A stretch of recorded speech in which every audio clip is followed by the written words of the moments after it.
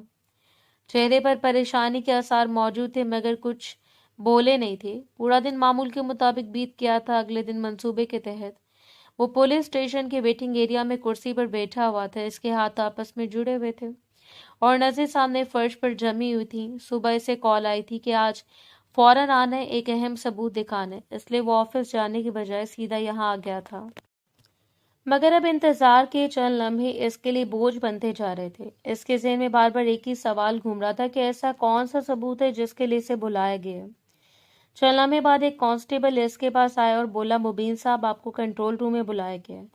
وہ فوراً اٹھا اور اس کے ساتھ چل دیا. چند قدم بعد وہ ایک کمرے میں داخل ہوا جہاں ایک بڑی اسکرین لگی ہوئی تھی اور اس کے سامنے SP سرفراز کھڑا تھا. اس نے مبین کو دیکھا اور سنجیدہ لہجے میں بولا, مبین صاحب آپ کے والد کی وجہ سے ہمیں فوٹیج ملی, آپ کو لازمی دیکھنی چاہیے. اب تک جو آپ نے اپنے سالے پر الزام لگا رہے تھے وہ غلط ہے. مبین نے چونک کر اس کی طرف دیکھا. کیا مطلب بابا نے کون سی فوٹیج نکلوائی اور کون سا الزام؟ اس کے لہجے میں بے چینی واضح تھی. SP سرفراز نے مختصر جواب دیا, فی الحال آپ یہ فوٹیج دیکھیں. اس نے ریموٹ دبایا اور اسکرین پر ویڈیو چلنے لگی. مبین کی نظریں اسکرین پر جم گئیں. وہاں اس کی بیوی اور اس کا بچہ واضح نظر آ رہے تھے. وہ دونوں کمرے میں موجود تھے. وہی فلیٹ تھا جہاں سے دونوں کی باڈی ریسیو ہوئی تھی. چند سیکنڈ بعد دروازہ کھلا اور اس کی بیوی کے بھائی اندر داخل ہوئے. مبین کی سانس ایک لمحے کو رک گئی تھی. وہ کچھ سمجھ پاتا اس سے پہلے اسکرین پر گولیاں چلیں, ایک کے بعد ایک فائر ہوا اور اس کے بچے اور بیوی دونوں زمین پر گر گئے. کمرے میں خاموشی چھا گئی تھی جبکہ اسکرین پر وہ دونوں لوگ تیزی سے وہاں سے نکل گئے تھے.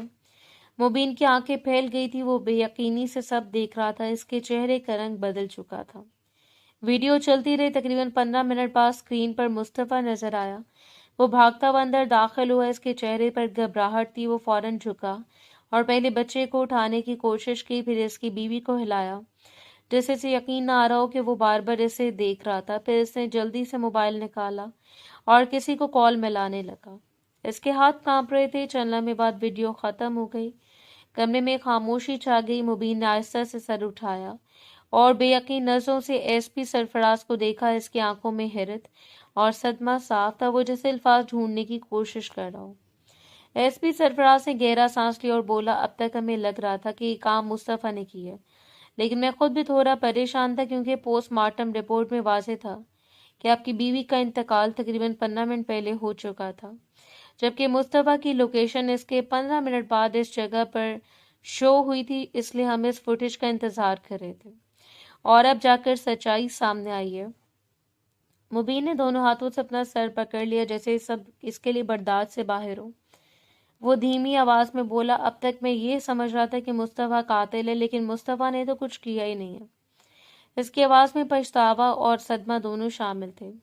SP سرفراز نے سنجیدگی سے کہا کہ اکثر اوقات قاتل ایسے ہی کھیل کھیلتے ہیں, کسی اور کو پھنسا دیتے ہیں. خیر اب آپ کو اپنا دل صاف کر لینا چاہیے اور ہمیں بتائیں کہ ان دونوں کے ساتھ کیا کرنا ہے. مبین نے فوراً سر اٹھایا. اس کی آنکھوں میں اب غصہ واضح تھا.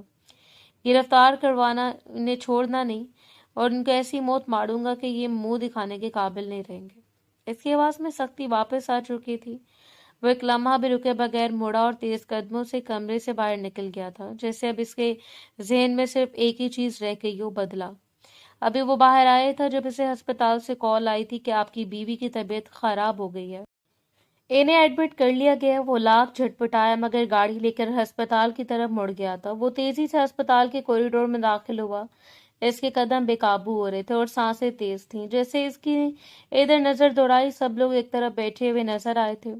راشد صاحب کرسی پر بیٹھے تھے جبکہ مصطفیٰ دیوار کے ساتھ ٹیک لگائے خاموش کھڑا تھا.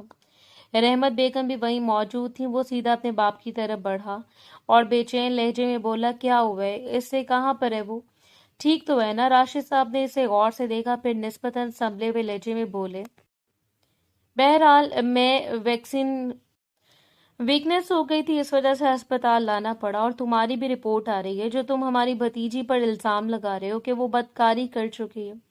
تمہیں سب پتہ چل جائے گا کہ کون سچا اور کون جھوٹا، اور ڈی این اے کی رپورٹ بھی آ جائے گی، پھر سب کلیئر ہو جائے گا۔ خیر تم تھانے گئے تھے نا؟ وہ ایک لمحے کے لیے خاموش ہوا، پھر آہستہ سے بولا، وہیں سے آ رہا ہوں، سچائی پتہ چل گئی ہے، میں نے کارروائی شروع کر دی ہے۔ اس کی آواز میں واضح شرمندگی تھی۔ اس نے نظریں اٹھا کر مصطفیٰ کی طرف دیکھا، وہ اب بھی خاموش کھڑا تھا۔ اس کے چہرے پر نہ غصہ تھا نہ کوئی شکایت، بس ایک سنجیدگی تھی جو مبین کے دل پر بوجھ بن رہی تھی۔ چند لمحے خاموشی میں گزرے، پھر ایک نرس آئی اور سیدھا مبین کے ہاتھ فائل تھما کر آگے بڑھ گئی۔ مبین نے فوراً فائل کھولی، اس کی نظریں کاغذ پر جمی رہ گئی تھیں۔ اس میں صاف لکھا تھا کہ وہ باپ بننے کی مکمل صلاحیت رکھتا ہے، اور ساتھ ہی ڈی این اے رپورٹ بھی منسلک تھی جس میں واضح تھا کہ روحانہ کے پیٹ میں پلنے والے بچے اس کے ہیں۔ اس کے ہاتھ کام گئے تھے۔ اس نے فائل بند کی اور پھر دوبارہ کھولی، جیسے اسے یقین نہ آ رہا ہو کہ وہ آہستہ سے کرسی پر بیٹھ گیا اور دونوں ہاتھوں سے اپنا سر تھام لیا تھا۔ اس کے چہرے پر صدمہ اور پچھتاوا ایک ساتھ ابھر آیا تھا۔ وہ بامشکل بولا، یہ سب کیا ہو گیا؟ میں نے کیا کر دیا؟ اس کے بعد ایک سچ کھلتا جا رہا تھا۔ چند لمحے بعد مصطفیٰ آہستہ آہستہ چلتا ہوا اس کے پاس آیا اور اس کے برابر میں بیٹھ گیا تھا۔ وہ کچھ کہنے والا تھا کہ مبین نے اچانک اس کی طرف جھک کر اسے گلے لگا لیا تھا۔ اس کی آواز بھرا گئی تھی، مجھے معاف کر دو بھائی، میں نے تم پر بلا وجہ الزام لگایا، میں نے تمہیں مجرم سمجھا جبکہ تم تو بے قصور تھے۔ مصطفیٰ نے ایک لمحے کے لیے آنکھیں بند کی، پھر ہلکے سے اس کے کندھے پر ہاتھ رکھا اور بولا، کوئی بات نہیں، جو ہونا تھا ہو چکا ہے، اب اس پر خود کو مت جلاؤ۔ ڈاکٹر سے میری بات ہو گئی، انہوں نے بتایا کہ جب تمہاری میڈیکل رپورٹ آئی تھی تو تمہارے نام کے 2 آدمی تھے اور تم دونوں کی رپورٹس آپس میں بدل گئی تھی۔ اسی غلطی کی وجہ سے سارا مسئلہ پیدا ہوا۔ مبین نے سر اٹھایا اور بے بسی سے اس کی طرف دیکھا۔ میں نے تمہارے ساتھ کیا کیا؟ میں کیسے یہ سب ٹھیک کروں؟ مجھے سمجھ نہیں آ رہا۔ تم میری بیوی اور میرے بچے کو بچانے گئے تھے اور میں نے تم پر الزام لگا دیا۔ اس کی آواز ٹوٹ رہی تھی۔ مصطفیٰ نے سنجیدگی سے اسے دیکھا اور بولا، اگر واقعی کچھ ٹھیک کرنا چاہتے ہو تو میری ایک بات مان لو، اپنی بیوی کو خوش رکھو، وہ بہت معصوم ہے، اس نے ہمیشہ تمہاری عزت کی اور اب وہ تمہارے بچوں کی ماں بننے والی ہے۔ اس کے لہجے میں نرمی تھی مگر بات میں وزن تھا۔ مبین نے فوراً سر ہلایا، ہاں میں اسے خوش رکھوں گا، میں اسے معافی مانگوں گا، میں نے اس کے ساتھ بہت غلط کیا ہے، میں ناشکرہ بن گیا تھا، خدا نے اگر مجھے زیان کو لیا ہے تو اس کے بدلے مجھے 2 بچے دے رہا ہے اور میں اسے پہچان نہیں سکا۔ اس کی آنکھوں میں نمی آ گئی تھی۔ مصطفیٰ نے ہلکے سے کہا، بس اب دیر نہیں کرو، جاؤ اس سے مل لو، وہ تمہارا انتظار کر رہی ہوگی۔ مبین نے گہرا سانس لیا اور سر ہلایا، پھر آہستہ آہستہ اٹھا۔ اس کے قدم اب پہلے جیسے بے قابو نہیں تھے بلکہ ان میں ایک سنجیدگی تھی۔ وہ وارڈ کی طرح بڑھ گیا تھا، دروازے کے باہر ایک لمحے کے لیے رکا جیسے خود کو سنبھال رہا ہو، پھر دروازہ کھولا اور اندر داخل ہو گیا تھا۔ اس کی نظر سیدھی بستر پر لیٹی روحانہ پر جا ٹھہری۔ اس کے ہاتھ پہ ڈرپ لگی ہوئی تھی، چہرہ کمزور تھا مگر آنکھیں کھلی تھی اور اس کی طرف دیکھ رہی تھی۔ آنکھوں میں نمی تھی مگر اس نے کوئی لفظ نہیں کہا۔ وہ چند لمحے وہی کھڑا رہا جیسے قدم آگے بڑھانے کی ہمت جمع کر رہا ہو، پھر آہستہ آہستہ چلتا ہوا اس کے قریب آیا اور بستر کے پاس کھڑا ہو گیا تھا۔ اس نے ایک لمحے کو اس کی طرف دیکھا، پھر بنا کچھ کہے جھک کر اس کے ماتھے پر ایک نرم بوسہ دیا تھا۔ اس کے ہونٹ ہلکے سے کانپے جیسے یہ ایک بوسہ نہیں بلکہ معافی کی التجا ہو۔ وہ سیدھا ہوا اور دھیمی مگر بھاری آواز میں بولا، مجھے معاف کر دو، میری ہر اس بدسلوکی کے لیے مجھے معاف کر دو جو میں نے تمہارے ساتھ کی ہے۔ میں بہت شرمندہ ہوں، میں جانتا ہوں میں اس قابل نہیں ہوں کہ تم مجھے معاف کرو، لیکن پھر بھی تم سے معافی مانگتا ہوں۔ اس کی آواز میں سچائی تھی۔ وہ چند لمحے رکا پھر بولا، یہ بچے میرے ہیں، میں نے تم پر جھوٹا الزام لگایا، میری پہلی بیوی کو تمہارے بھائی نے نہیں بلکہ اس کے بھائیوں نے مارا ہے، میں نے سب کچھ اپنی آنکھوں سے دیکھ لیا، پلیز مجھے معاف کر دو۔ روحانہ نے اس کی طرف دیکھا۔ اس کی آنکھوں میں درد تھا مگر اس کے ساتھ ایک ٹھہرا ہوا سکون بھی، جیسے وہ سب سن رہی ہو اور اپنے اندر تول رہی ہو۔ وہ آہستہ سے بولی، اس معافی کے بعد بھی الزام لگائیں گے؟ اس کا سوال سادہ تھا مگر سیدھا اس کے دل پر لگا۔ مبین نے فوراً سر نفی میں ہلایا اور بولا، مجھے میرے مرے ہوئے بیٹے کی قسم ہے، میں دوبارہ کبھی ایسا نہیں کروں گا۔ اس کی آواز بھر گئی تھی، تمہیں پتہ ہے جب بھی میں تم پر الزام لگاتا تھا مجھے اندر سے عجیب محسوس ہوتا تھا، جیسے دل ماننے کو تیار نہیں ہوتا تھا، کیونکہ تمہیں دیکھ کر یہی لگتا تھا کہ یہ بچے میرے ہی ہیں، مگر اس سے ایک غلط رپورٹ نے میرے دماغ کو بند کر دیا تھا، میں نے سچ دیکھنے کی کوشش ہی نہیں کی۔ وہ رک کر اس کی آنکھوں میں دیکھتے ہوئے بولا، تم خود سوچو، اگر تم میری جگہ ہوتی تو کیا تمہارے ذہن میں ایسے خیال نہیں آتے؟ روحانہ نے اس کی بات سنی مگر فوراً جواب نہیں دیا۔ وہ چند لمحے خاموش رہی، پھر آہستہ سے بولی، مجھے کوئی بات نہیں سننی، مجھے صرف ایک وعدہ چاہیے۔ اس کی آواز کمزور تھی مگر صاف تھی۔ مبین فوراً جھک کر اس کے قریب آیا۔ کیسا وعدہ؟ وہ بولی، کیا ڈیلیوری کے بعد آپ میرے دونوں بچوں کو محبت دیں گے؟ کیا انہیں کبھی یہ احساس نہیں ہونے دیں گے کہ ان کے باپ نے ان کی ماں پر شک کیا تھا؟ مبین کی آنکھیں بھر گئیں۔ اس نے فوراً اس کا ہاتھ تھام لیا اور بولا، میری اولاد ہے، میں کیوں محبت نہیں دوں گا؟ میں نے اپنی جان سے زیادہ چاہوں گا۔ میں وعدہ کرتا ہوں میں تم سے کہ کبھی انہیں کسی چیز کی کمی محسوس نہیں ہونے دوں گا، اور تم سے بھی وعدہ کرتا ہوں کہ میں دوبارہ کبھی ایسا نہیں کروں گا۔